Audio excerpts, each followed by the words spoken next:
cette pièce-là, donc elle est autour de la transmission, et pour moi, elle raconte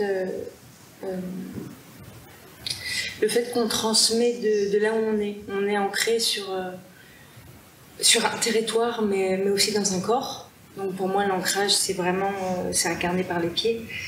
Et en fait, ce qu'on est et notre manière de grandir se déploie à partir d'un lieu précis et d'un corps propre. Après, donc, il y a évidemment le rapport à l'arborescence et il y a ce travail autour des branches. Enfin, pour moi, ce sont des branches, mais ce qui me plaît autour de évidemment, une branche, à partir du moment où elle est blanche, ça évoque plein d'autres choses. Ça évoque le corail, ça évoque l'ossature, ça peut aussi être des racines. Et c'est quelque chose qui est très important pour moi, ce sont tous les motifs qui sont à la fois présents à l'intérieur du corps et à l'extérieur du corps, parce que ça crée une continuité entre le corps et le paysage. Et ça, c'est quelque chose qui est récurrent dans beaucoup de mes pièces, parce que ça raconte aussi le fait que pour moi, il n'y a pas de limite entre le dedans et le dehors. Il y a vraiment quelque chose de... On est le paysage et on est des êtres de nature. Et on ne peut pas... alors évidemment, ça rejoint des préoccupations écologiques, mais on ne peut pas faire abstraction de l'environnement dans lequel on est. Alors, cette pièce-là, c'est une pièce qui parle de transparence au monde. Évidemment de transmission, c'est aussi pour ça que sur beaucoup de pièces, il y a toujours le lien entre le sol et l'aérien. Enfin, il y a vraiment une chose qui se tend de haut vers le bas ou du bas vers le haut, et pour moi ça raconte aussi quelque chose d'un fil de la vie qui se déroule.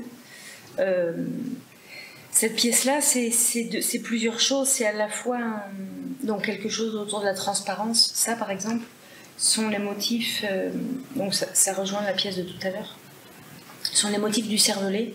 Donc c'est des motifs qu'on a dans le cerveau, et pourtant quand on ne connaît pas son cervelet, on pense que c'est juste un motif floral ou des feuilles d'acanthe. On ne se dit pas 2 secondes que c'est un motif anatomique. Et c'est les mêmes choses tout à l'heure, que tout à l'heure, j'aime beaucoup le fait que l'ambiguïté, c'est-à-dire que c'est à la fois dedans et dehors. Donc là, on est vraiment dans quelque chose qui est de la logique des écorchés, où il n'y a pas la peau est ouverte et on voit ce qui se passe à l'intérieur. Et donc, pour moi, ça parle aussi de transparence, parce que voilà, il n'y a pas de peau, il y a quelque chose de comme être à poil au monde. Il y a un truc qui peut rapprocher de la naissance, mais il n'y a pas de limite. Et le rapport à la pensée magique, donc évidemment là ce sont que des cœurs qui sont à l'intérieur, comme remplir son corps d'amour, ce sont que des cœurs différents, tous évidemment uniques. Et c'est vraiment, voilà, toujours dans la logique des ex-voto de rapporter à l'intérieur, enfin de rapporter comme une prière tout ce qui manque et tout ce qui devrait être là pour pouvoir transmettre de l'amour. Il faut en avoir dans le ventre. Donc voilà.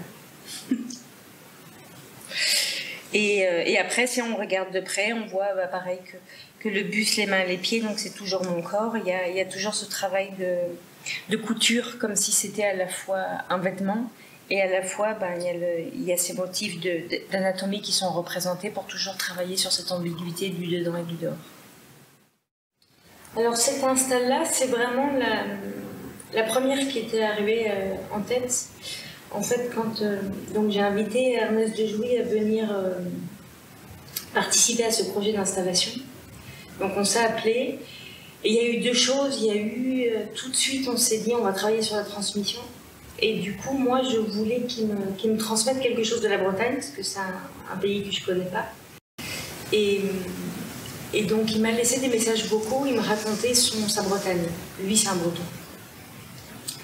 Et en fait, la première fois que j'ai écouté le premier message qu'il m'a laissé, moi, j'étais en train de me promener dans les vignes au-dessus de chez moi. Et ce sont des vignes qui sont plantées sur, qui sont sur ce sont des collines de galets rouges.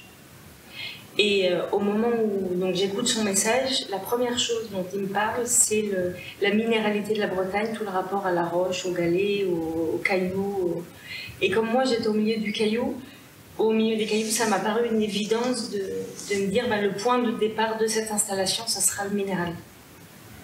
Donc voilà, la première chose qui est apparue sur ce projet-là sont vraiment les cailloux. Je voulais vraiment, et c'est toujours dans cette recherche autour où il n'y a pas de limite entre l'intérieur et l'extérieur, c'était une manière d'amener l'extérieur à l'intérieur pour le coup, donc d'amener le paysage dans le centre d'art. Et puis après, la réflexion autour de la transmission, c'est-à-dire que pour moi, la transmission, ça a à voir avec la transparence, parce que d'un côté, il y a des choses qu'on décide de transmettre, et puis malgré soi, on transmet tout ce qu'on dégage. C'est-à-dire qu'on ne transmet pas du tout uniquement ce qu'on a décidé de transmettre. Et c'est pour ça que, pour moi, dans ce sens-là, ça a à voir avec la transparence, c'est que quand on est dans un... quand on conçoit d'ailleurs dans le désir ou pas de transmettre, il y a une chose, on est tout nu face à l'autre. Il y a toujours, qu'on le veuille ou non, on transparaît et tout de nous se transmet. Donc pour moi, ça a à voir avec la transparence. Et du coup, je me suis posé la question du lien entre, du coup, transparence et transmettre, c'est le même préfixe. Donc je suis allée regarder tout bêtement sur un dictionnaire ce que ça voulait dire. Et transmettre, c'est aller au-delà. Et pour moi, il n'y a pas de plus belle définition. La transmission, c'est vraiment aller au-delà de soi. Donc du coup, je suis partie sur l'idée de tous ces mots qui allaient au-delà, donc tous les mots qui commencent par trans. Et en plus, c'était évidemment, donc voilà, il y a toute une liste de mots choisis et qui sont brodés.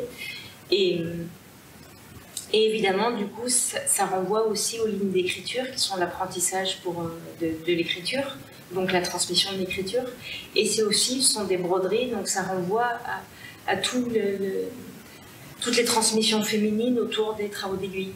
Donc du coup, il y a un côté qui est davantage le modèle et qui est brodé à la machine, et de l'autre côté, c'est brodé à la main. Donc vraiment dans l'idée de la transmission du modèle à l'apprentissage. Voilà. Et d'un côté, les racines, c'est évidemment toutes les générations d'où on vient qui nous nourrissent, et puis de l'autre, sur les petites bobines de fil, c'est vraiment, il n'y a qu'à continuer, quoi. La transmission se poursuit. Et les mains qui sont dans cette position-là, c'est vraiment, donc c'est toujours le travail autour pas de limite entre le dedans et le dehors. Et évidemment, il y a une main où est représenté un sexe avec, ça pourrait être un arbre, mais ça peut aussi être des racines. C'est vraiment l'idée de quelque chose qui se perpétue. Évidemment, dans les mains, il y a tout le rapport à la transmission du geste. Donc c'est aussi pour ça qu'il y a un petit trou dans le doigt. Pour moi, il n'y a pas de... quand on remettre sans cesse son métier à l'ouvrage, c'est vraiment le truc de l'apprentissage passe aussi dans la douleur. Donc il y a un truc de... Et puis évidemment, il y a aussi le lien au conte de fées où on se pique le doigt pour... la belle au bord d'un moment qui se pique le doigt pour... il y a tout ça parce que pour moi, dans une install, il y a quelque chose qui doit être de l'ordre de l'arborescence.